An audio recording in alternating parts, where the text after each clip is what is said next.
ละนางเอ้ยนางอ้ายลืมเจ้าบ่ได้แม้นสิผ่านมาหลายปีใจก็บ่เคยหนีเรื่องเดิมแต่ข้าวนั้น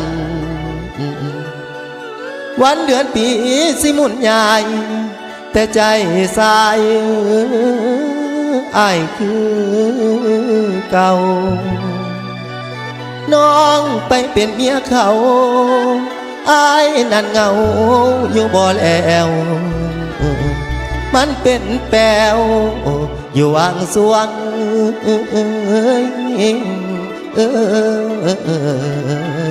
เด้น้อง